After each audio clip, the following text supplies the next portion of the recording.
keren lah. Assalamualaikum. Waalaikumsalam kok. Dan wangi.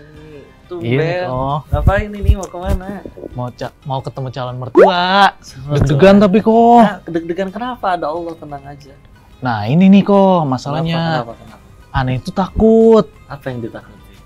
Nih, jadi calon istri Aneh itu dia gajinya udah 2 digit kok. Oke. Nah, sedangkan Aneh itu masih ya UMR lah. Oke. Nah, masalahnya saya mau nanya nih kok. Apa yang ditanya, silakan. Kan kalau misalkan istri itu gajinya lebih besar daripada suami, itu boleh nggak sih kalau misalkan suami ikut andil dalam pengelolaan uang yang istri miliki? Masya Allah, Masya Allah. Yang penting halal, tapi kan tadi penghasilan Halal. Nah, baik, gini. Penjelasannya, jangankan ngomongin gaji deh. Kalau nanti Nizal nikahin seorang wanita, kan ngasih mahar tuh, Ya. mas kawin.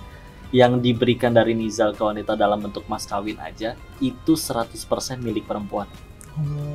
Ya. Jadi nggak boleh, boleh saya ambil lagi nggak setengahnya, boleh. Kecuali kalau ngizinin. Tapi secara kepemilikan 100% itu adalah milik si istri. Walaupun kalau misalkan ternyata suami sekedar kasih usul, saya uangnya kita pakai investasi ini aja, misalkan.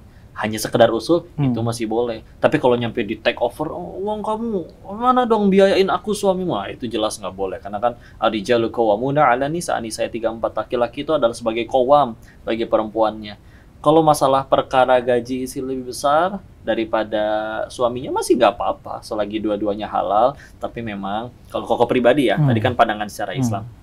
Kalau koko pribadi memang hak istri ya udah untuk istri aja. Bahkan kalau misalnya kita udah ngasih nafkah nih, terus ternyata ada kebutuhan dari orang tuanya beliau pengen ngasih nih dari istri, dari nafkah dikasih lagi kepada orang tua beliau, itu aja masih boleh. Kita nggak, apalagi kalau pengen jadi suami yang baik, masa iya dihalangin pengen ngasih ke orang tua atau ke mertua yang membutuhkan.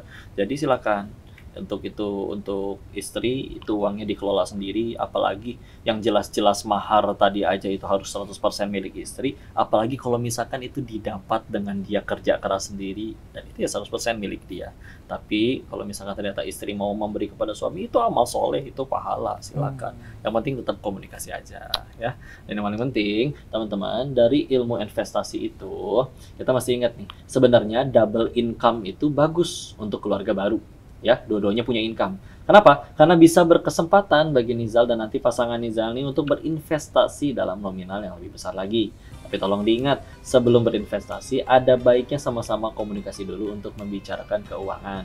Kayak buat posko-posko pengeluaran, juga pemasukan, kebutuhan, sama jangan lupa sisihin untuk dana darurat dan investasi juga ya. Jadi penting komunikasi. Bahkan nikah itu 70% yang ngobrol. Ngobrolin yang nggak penting sama pasangan, itu justru penting.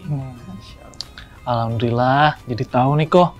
Semoga modalnya cukup ya kok. Apa modalnya? Modal tampang kok. Udah tenang, ada Allah. Halalkan atau tinggalkan, Allah lunakan hati calonnya insya Allah. Insya Allah. Semoga lancar. Amin, amin. Download aplikasi Saya Kaya sekarang. Pakai kode referral KOHDENIS. Transaksi pertamamu, 100.000 bisa dapat bonus reksadana Sukor Syariah Money Market Fund sebesar 15.000.